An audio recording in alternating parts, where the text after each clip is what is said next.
Welcome to the Ignited Fortitude podcast with Bobby and Aaron. And Aaron, how you been? I'm excellent, sir. And yourself? Good. You see any good fights lately? Well, I saw the female fight before the Tyson and whatever his name is fight. But if you're referencing that, no, I haven't. Horrendous. I didn't see it, but I guess it's a good thing that I did. Bro. I guess I didn't miss anything is what I'm trying to say. Here, I'm going to age myself now, right? So, as a 52-year-old man, I grew up watching him in my youth and in my early 20s. And boxing was massive, right?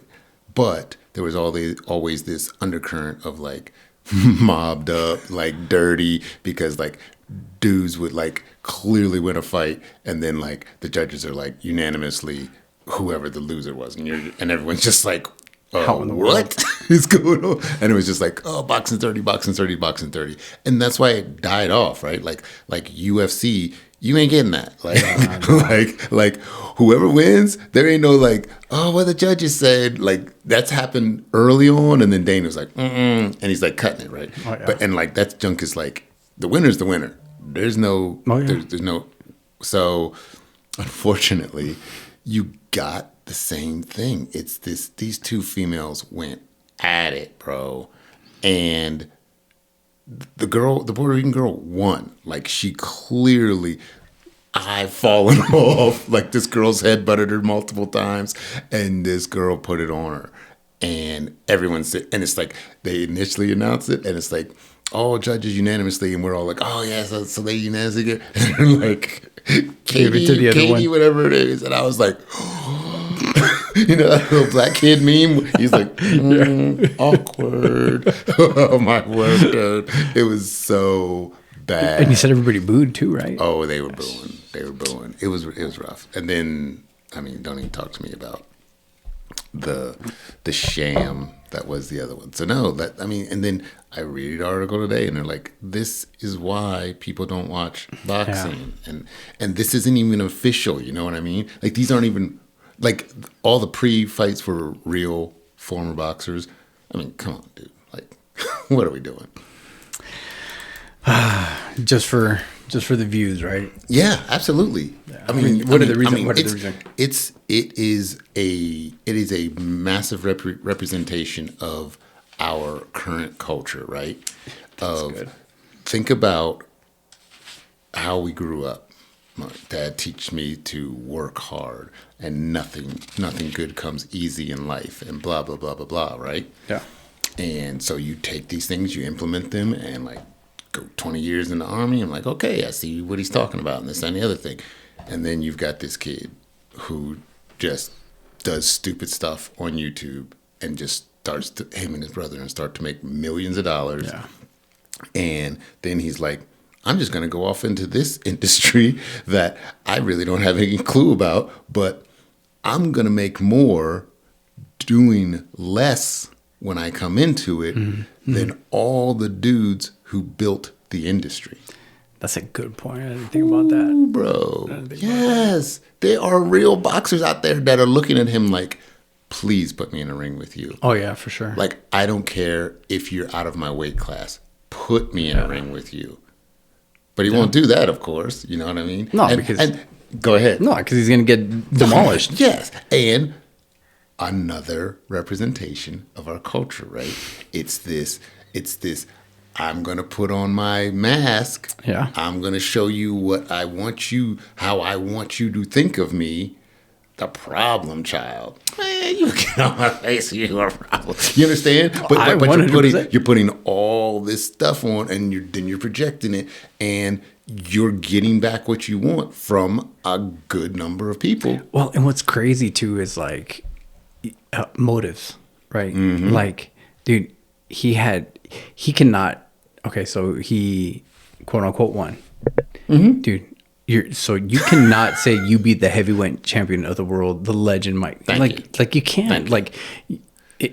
In retrospect, okay, yes, but actually, no.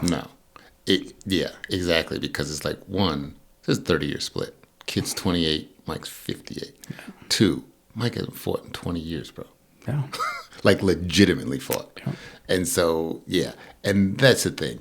Did he get eyeballs? Of course he got eyeballs because it's Mike Tyson. Who's not showing up to be like, oh, dear Lord, please give Mike Tyson one more punch so he can lay this kid down. Yeah, for sure. And that was, if anything, that was the reason why people wanted to see it. So you have that, and I understand that. But then at the same time, it's like reality set in quickly because Father Time is undefeated. Oh, yeah, for sure. And yeah, so you get that, and then that's when you get the bad taste. Well, people got the bad taste in their mouth, like, oh my word, what are we doing? We let a 58-year-old man get. You understand? And that remorse starts rolling quick. Yeah, and that's what it was a big deal when they were talking about girls fighting. Mm-hmm. Right? Yes. Because it's like, how are we going to allow our daughters to go and obviously like female against female, right? Like, how are we going to let our daughters go in there? That was hard, right? Yes. And then, but like now, and like you said, that's where our culture is because like, there was people that were speaking out against it. Like, dude, no. Yeah. You know what I mean? Just strictly health, because guess what? The fight was postponed. Why was the fight postponed? Because he was having medical issues. They said he was having medical issues. I'm doing air quotes for those of you on the podcast. Doing medical issues on a plane, right? Which was like a year ago or something like that. I heard it was a stroke. Like, OMG, you gonna let this stroked up dude get into a ring? That's but just like you just said. But now the line just keeps moving, right? Yeah. Because, and this is where us as believers in Christ, this is where you put your Christian filter on, right? And you go, well, why is the line moving? Because the line's moving all over the place, everywhere, right? Yeah, like, and what we grew up with, and what was instilled in us. Yes, and what was not allowed back when we were growing up. I mean, they've blown through those, right? Yeah. So like people were, just for health reasons alone, people would have been like, "Are you on crack?" Like, no, you can't have a 58-year-old. Now, yeah, why not? Yeah. Let's run that thing, and then I mean, you just delve all over the place. Dudes competing in female oh yeah, for sure, and vice versa, and it's like whoa, no, and that's true, because it's like, where do you, because those lines are blurred now. Correct. And instead of having, like you said, those clear lines, like, and especially like, what about like respecting your elders? Yeah. Oh, right. Because think about it. Like in Timothy, it tells us like, hey, there's going to come a day, right? And he talks about this whole apostasy that's going to be happening. Yeah. And where does that start? Like, honestly, like, think about it. If you look at it, like, dude, once you start setting in for, okay, like, there's a culture of people right now that have no idea who Mike Tyson is. Like, we know who Mike Tyson is because we saw the fights. We know everything during. There's people that just hear, that's just like, for them, they have to look back at that. Yes. But for them, that dude Jake Paul is their heavyweight. Mind-boggling. And so when they start seeing him demonstrate and influence them in that direction, like, what do you think it's gonna do for the elder crowd, where he's gonna be blatantly disrespectful? Like, just think about it. Like, this is how it starts. Yes, 100%. Because then it's that, like the Bible, like Proverbs talks about over and over again, like respecting your elders because they are wise in the Lord, and so on and so forth. But I mean, of course, the enemy is like, well, if we can get the youth to not respect their elders and not believe they're wise and so on and so forth, then I'm decaying the entire thing straight from the bottom, right? Dude, and you know what? Even talking about this decaying, right? Like, and we talked about it earlier, where they had the clip of the backstage, right? And like, legit, there was like there was no censorship of that. No. Dude, and I think about like, do you remember when Noah, right? Like after the flood, and he goes over there, and then what happened with Ham? Noah ties one off in the tent, and a Ham comes in. And what does he do? Did he come out and make He just told his brothers. He told his brothers About his brother. Instead of protecting his father's character, instead of protecting his dignity, what did he do? He straight out embarrassed him. Yeah. Right. And because he embarrassed, right? Because again, it's that respecting of the elders, right? Like there's supposed to be this patriarchy. There's supposed to be this thing. And I'm not saying by any means, like, am I like trying to say like, hey, you know what? Like Tyson's like the role model and the outstanding, but it doesn't matter. It's nonetheless, like, hey, we should have respect for them. And we shouldn't have been like, no, like, Mike, you have nothing to prove. Because think about it. What is it? Why would Mike do that? Because he felt like he still had something to prove. I still got it. And think about it, dude. Like I saw an interview where somebody was asking, like, Mike, how do you feel? You know, he's 30 years younger than you. And he asked these two guys, I think it was like through TMZ or whatever. He's like, hey, do you think that there is somebody that is more qualified to do a better job than you guys that's 30 years younger than you guys? And both of these dudes are like, there's no way. Dude, you guys are news anchors. You guys are, you know what I mean? Like, yeah. So the same thing. I get it. Yeah. I just think it's crazy, man. I think it is crazy. I think it's like, but like you said, we're seeing those cultural shifts. It is 100%. Like it's a very clear indictment on our culture. Like it's super clear. Yeah. And yeah, I mean, if you're not a believer, then you should be fearful of that. But I mean, we know. I mean, I read the back of the book, so I know that this is part of the slide, right? And all the more reason why you need to be alert. Yes. Stand firm. Yes. Right? Because they're like all of these things are happening. And it's our responsibility as a church to, hey, let's keep the integrity of what the church is supposed to be. Yes. Right? Because the entire culture around you is the king. And we're like blessed in this country. You know what I mean? Yeah. In comparison to our fellow Christians in like China, in Russia, in Iran. I mean, how many Iranian podcasts are there? Oh my gosh. I don't know about Iranian, but Afghanistan, there's none.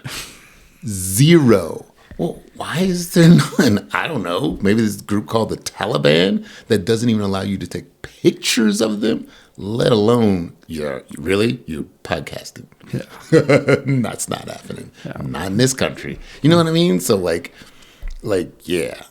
Like we're sitting in America with so many freedoms going, oof, it's going south fast. It's already gone south in other places in the world. You know what I mean? Yeah, dude. So yeah. But God. But God is in control. That's what my dad always tells me. But God is in control. Yeah.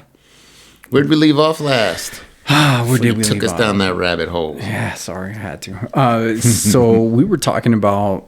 So we've done a couple episodes, right? We're talking about looking at Luke and Jesus. Jesus poses this question like, "Hey, how do you call me Lord, but you don't do the things that I say?" Right? And this whole section of Luke, and then Jesus, lays out these building blocks of this reality of, hey, what are you building your foundation on? Because if you're building it on me, when those storms come, guess what? Like you're that house that's built on a firm foundation. Right. Blessings. Yep. And if you're built on sand, trying to attain superficial blessings, right? You got nada. Like that storm's gonna come, and you got these woes, right? And what we looked at. So that was the first week. Last week we were looking at what these woes are, and these woes. Like if we ask somebody, like, "Hey, like, what do you think? Is it a good thing if people speak good of you?" Well, according to the Bible, it says, "No, woe when men speak well of you." Right. Right. And we looked at a couple. Because you're tickling their ear, right? Exactly. Yeah. Because I don't know how many sinful individuals are out there hearing the truth of the Lord and going, "Oh, that sounds amazing."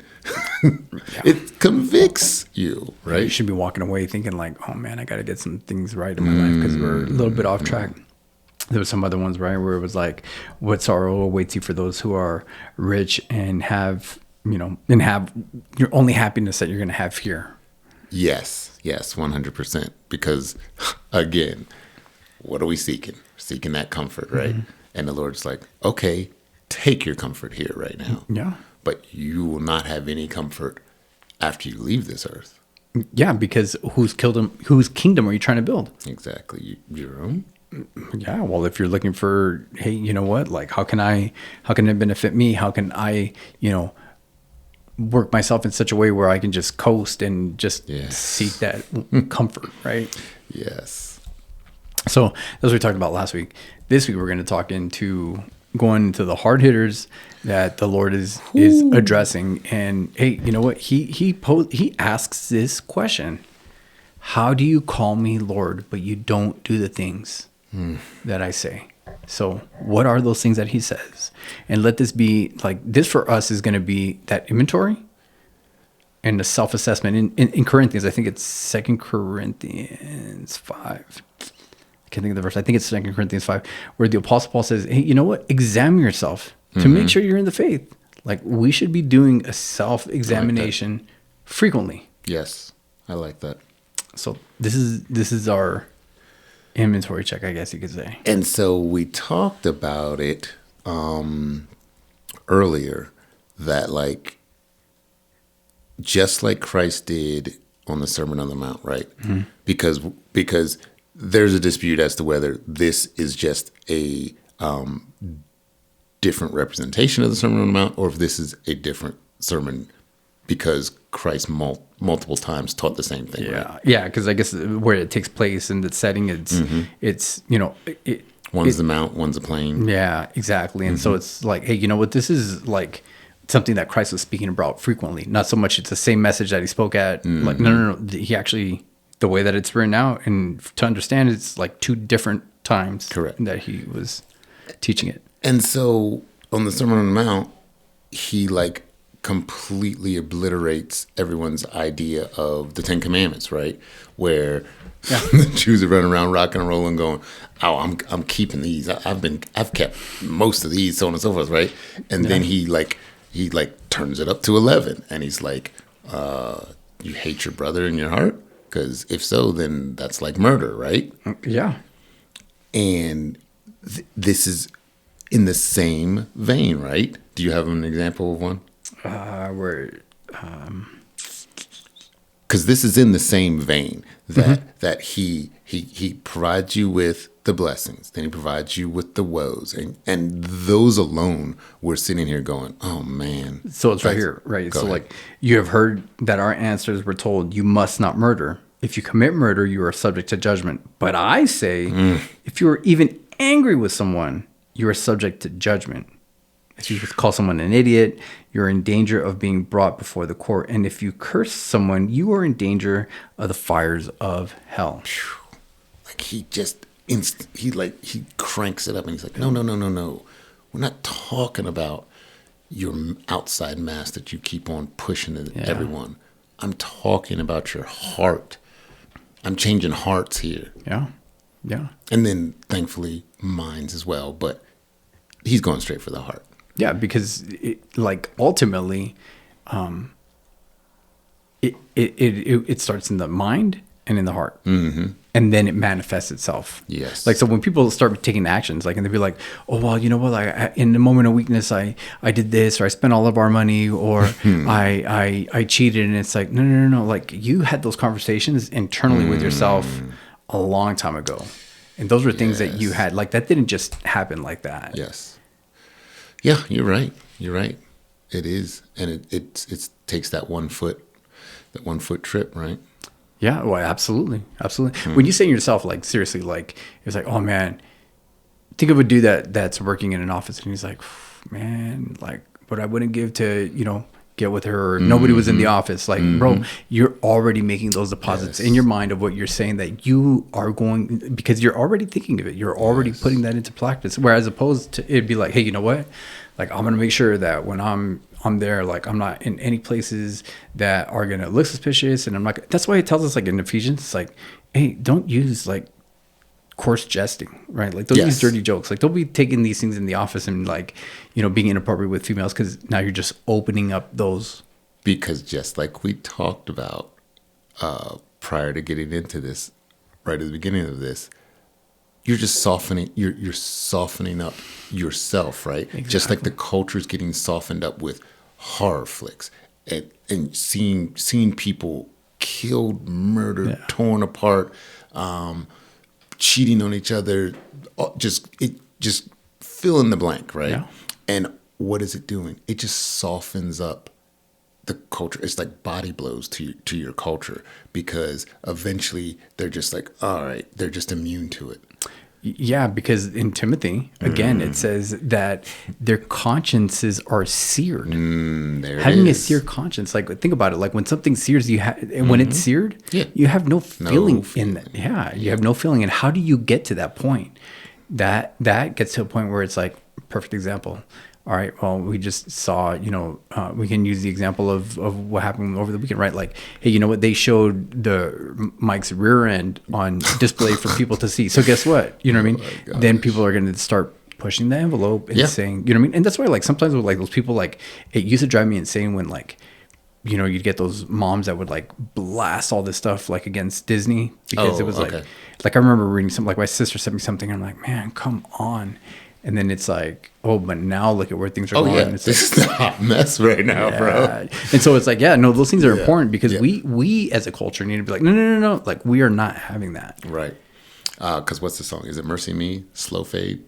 Oh, yeah. It's a slow fade. It's a drift, dude. Yeah, dude. That song brings it. Love it. But it's so true, right? It's that slow fade. And then the unfortunate thing is, like, it starts out for X amount of time as this slow fade, but then like eventually it's just like, whoo, you hit like the cliff, and that thing starts moving, right? And then it's too late. Do you know, I love that analogy, because think about it, like that fade or that drift, like that's like, hey, you know what? You get this boat, this nice boat, and you put it up to the dock, but you don't put the anchor on it. Yeah. You just don't tie it to the dock. Yeah. And what happens? You get out of that boat, and then what's going to end up happening? It's going to be... Yep, the waves start making it rock a little bit. But it's not like flying away. No. It's just drifting, and then, Yeah, because you won't even notice it. No. If it was just going away, you know what I mean? Like somebody takes that boat, like you're going after it. Yeah, 100. Yeah. 100. And that's what... And here's the thing. Jesus doesn't want us to drift. He doesn't want his believers to drift. No. Right. And so like, hey, those like even the 10 Commandments, right? Like people have been like, well, you know what, that's so harsh, or, whatever you want to say. It's like, God isn't trying to ruin your fun. He actually wants you to enjoy life, because he's the creator of it. Yes. He wants you to enjoy it. But guess what? There's these boundary markers where it's like, oh, I crossed the line. I need to get back on this side of things, because I don't want to drift too far over on the other side of things. Because sin has corrupted the world. Yeah. And corrupted us. And so therefore he's like, look, because did he have to have a 10 commandments for Adam and Eve? No. He had a one commandment. One commandment, dude. Just trust me. Trust me. Yeah. That's what the command. Just trust me. Don't even. Everything else, go do this, go do that. That's it. That's it. So then we come now to Luke 6:27-38. And as we left last time, I read like the first one, and you were like, "Oh, all right, we got to stop here because this he's going hard to the paint." And it's like, "Oh yeah, he's going hard to the paint." I mean, let's just read 27 and 28. But I say to you, who hear, love your enemies, do good to those who hate you, bless those who curse you. Pray for those who mistreat you. How counterculture is that in 2024? And I've heard it preached a gazillion times. It was counterculture back then. Yeah. Because just like Solomon has said in Ecclesiastes, there is nothing new under the sun. Correct. When it comes to us, there ain't nothing new under the sun. We have been doing this. We have been sinning for a whole long time. Yeah. And so think about that. Think about that. Bless those who curse you, Bobby. Pray for those who mistreat you, Bob. Like you have to put your name in there, right? Yeah. And go, oh my word. Because then all of a sudden I start to get like situations in my head where I'm like, oh, I didn't bless that dude. Oh, there's probably instantaneously there's somebody that pops up in. Yes, right. And you're like, oh. And then if you can skip down to to 30, Oh, no, we'll just go on with 29 and 30. Whoever hits you on the cheek, offer him the other also. And whoever takes away your coat, do not withhold your shirt from him either.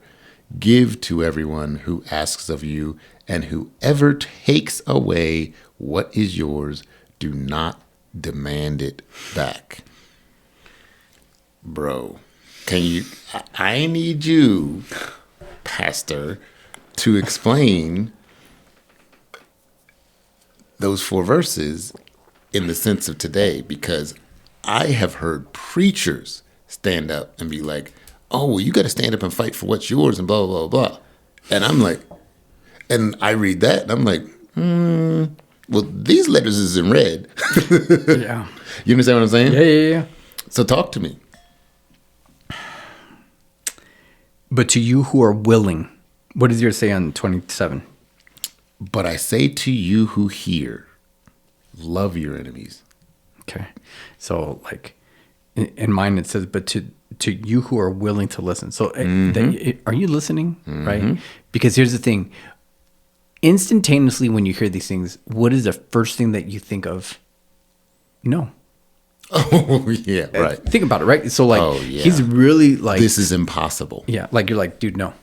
Yeah. No, like you're done. Like for a lot of people, right? They're done. Yeah, that's it. Like, dude, there's no way. Right. Why? And that right there is the indicator that every single one of us, right? Because I can tell you right now, like me immediately, like, dude, like I'm blowing it, right? So, which is you have, I loved what Joe said today, right? Because I don't know if you heard him, but he said, you have to be in the sense of where he said like spiritually poor, spiritually needy. There because it is, right? when you realize, right, and that's what he said, right?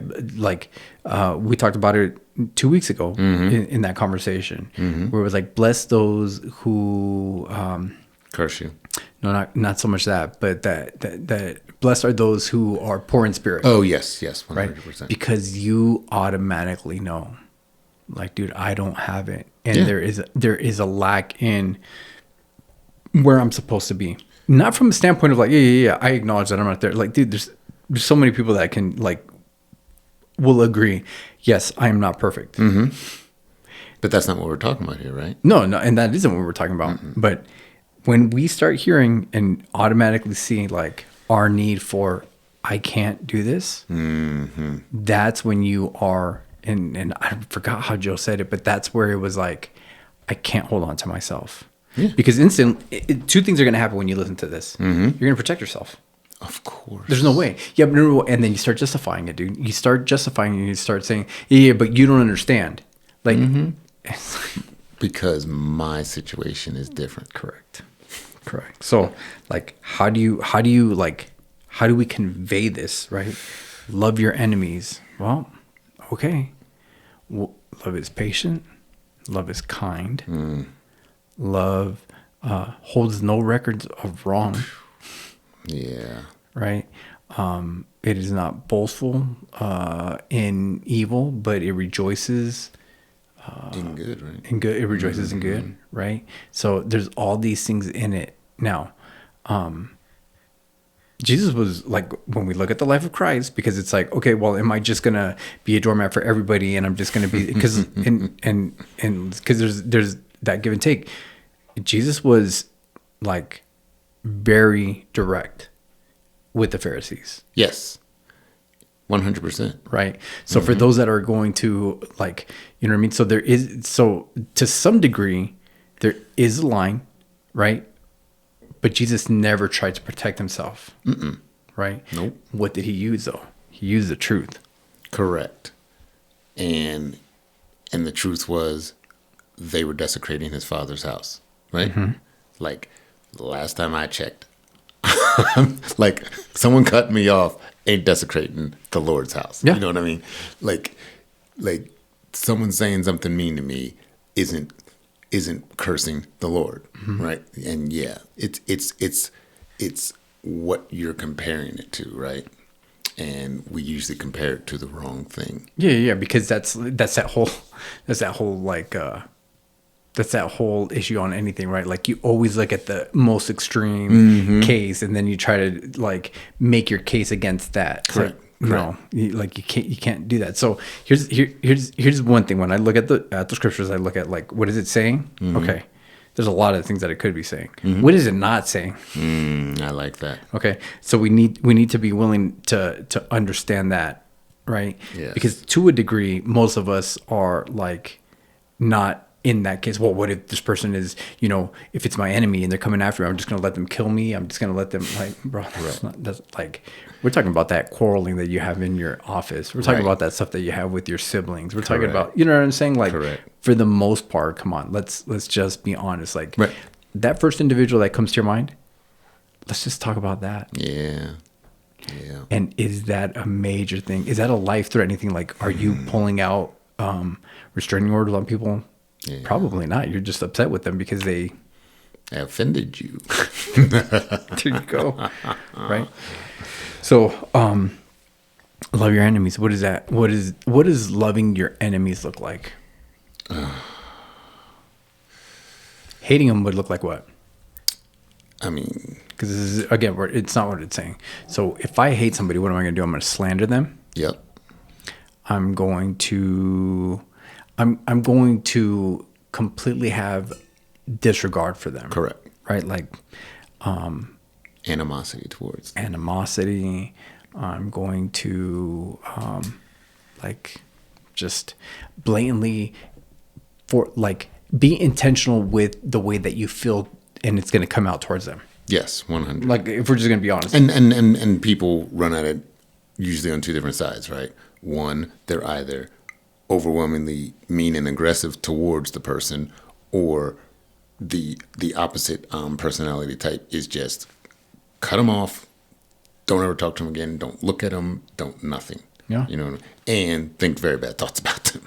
Yeah. Because in the process, hate them in your heart. Yeah, because there's also, and like, hey, if I'm wrong in this, like, please, right? Like, there's also this, like, hey, this person's not safe. Like, I'm not, like, I am separating myself from them. But with that, I'm not wishing ill on them. Correct. I'm not. That's you're absolutely right, because the Bible speaks to us about that, right? And says, like if this person is of no edification to you concerning the Lord, then you've got to cut yourself off. But like you said, where's my heart in that? Yes. Am I hating on this person? Am I this, that, and the other thing? But if you're pleading with the Lord and asking the Lord to help you not to hate this person, this, that, and the other thing, and still by the end of all of that prayer and supplication, the Lord's like, okay, I understand. Your heart's good. Still separate. Yeah. Yeah, because what does it say right here, right? Do good to those who hate you. Because it's telling us, how are we supposed to do this? Right? Because our minds are going to go to all kinds of different places. So it's like, hey, love your enemies. Okay. What does it not tell me to do? Right. And so what it's not saying is, you know what I mean? Let them take advantage of me. Let them, you know what I mean? All these things. It's also the opposite of it would be hate. So, okay, so I'm not going to hate. So then what am I going to do? And he tells us right here, bless them. How do you bless somebody? One of the hardest things I ever learned in pursuit, right, was praying a blessing on someone that you greatly used to not like. Yeah. And it's the most freeing thing, because saying you forgive someone is one thing. Praying and asking the Lord to help you forgive someone is another step. Actually saying to the Lord, I forgive this person, because he's already given us this power, right?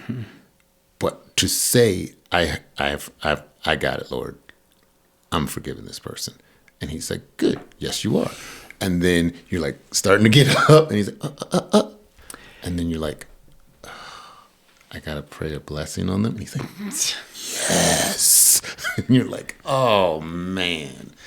Yes. Like, and that's where it washes it all away, right? Yeah. Because once you pray a blessing on someone and like you got snot and tears and everything rolling down your face because you have given up that fight, That right? that hate, that anger, that that offense, they did me wrong, then it's just like, all right, I get what you're doing. And that's exactly what he's talking about, right?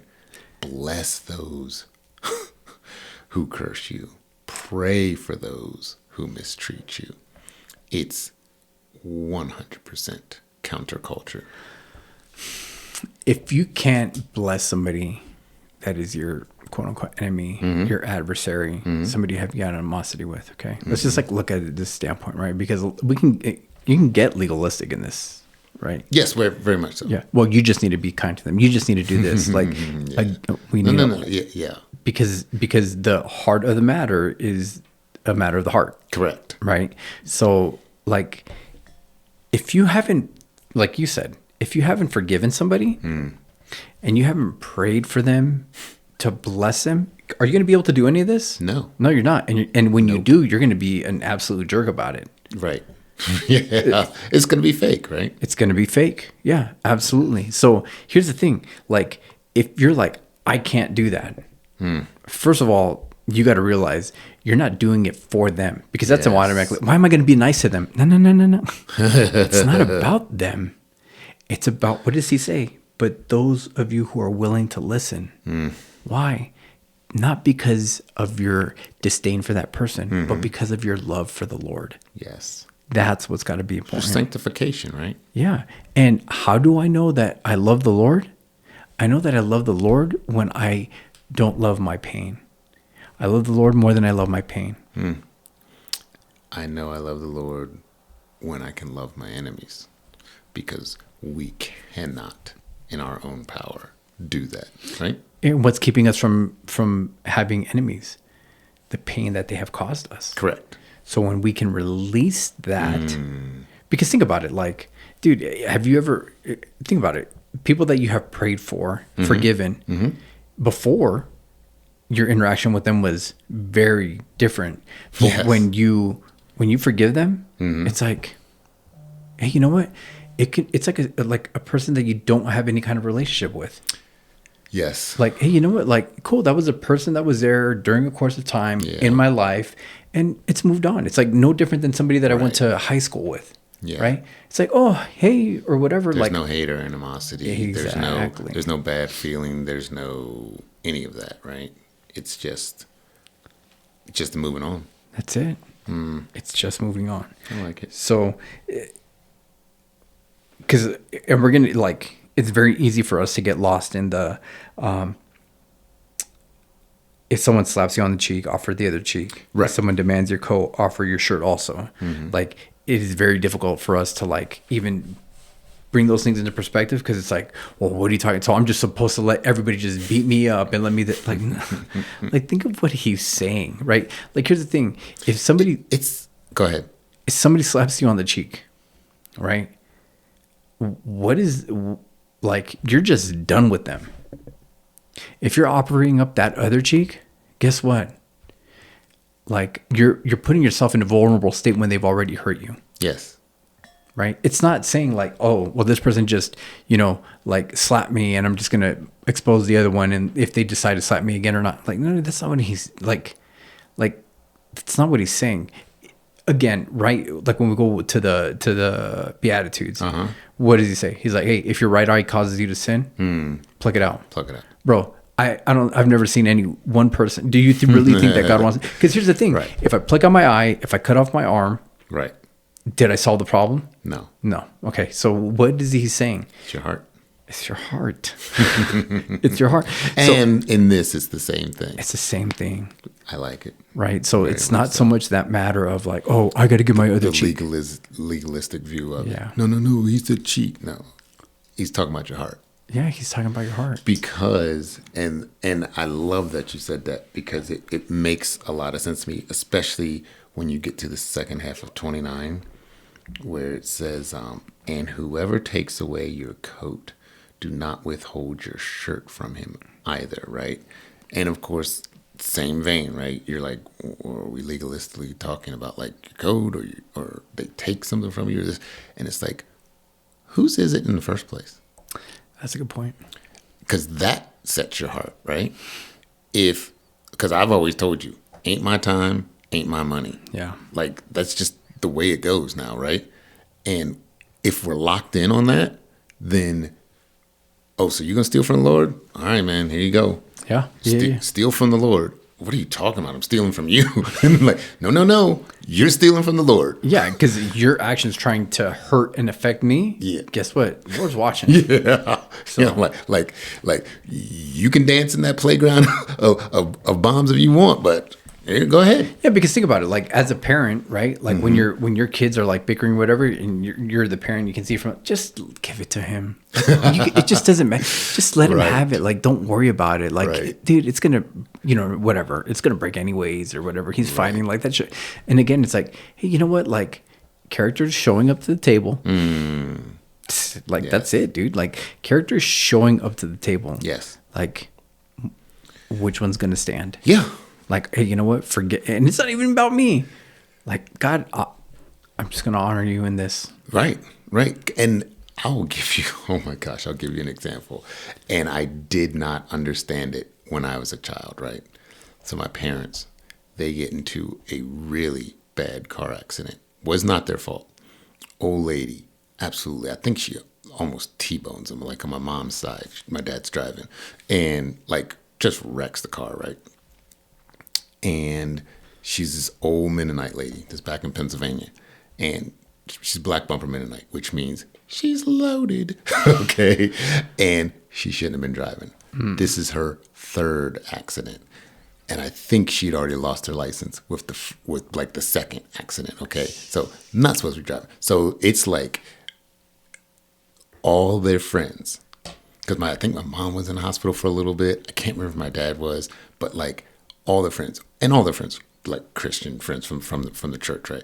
They're like some of them are lawyers, and they know their stuff, and they're like, you need to sue her, and they're like, and it's not biblically wrong. Like I remember them having the conversation in the house, because my parents are like, no, my dad's like, no, and they're like, you're perfectly fine. Like this isn't, you're not being malicious, you're not being this, you're not being greedy, right?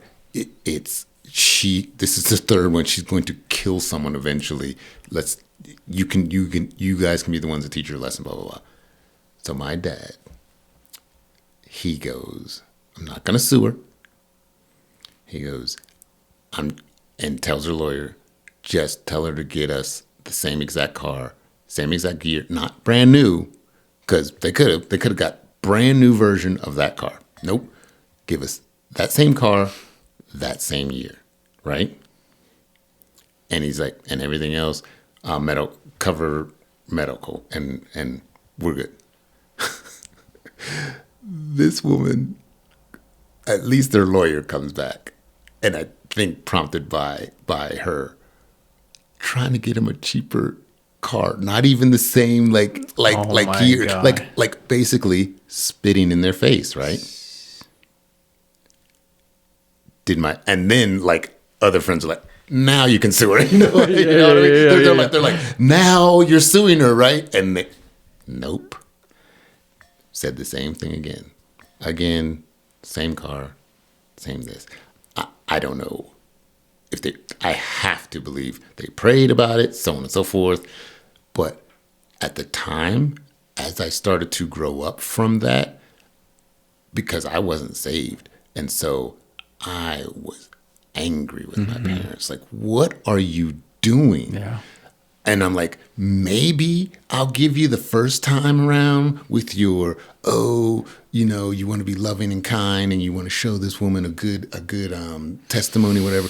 But then she spits in your face and is like trying to give you some cheap junk car after you've already given her a break. I don't, you know what I mean? Yeah. Angry, like burn this woman to the ground. Take all of her stinking money.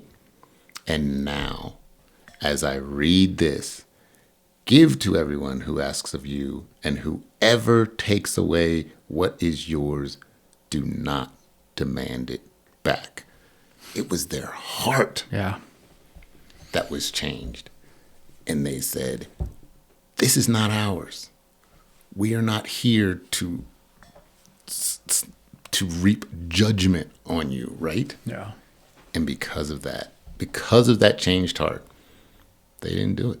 And now I'm sitting here in retrospect going, wow, that is a testimony of testimonies. Yeah. That's walking. Yeah, because that's the walk. Yeah, because it's, what are you going to do?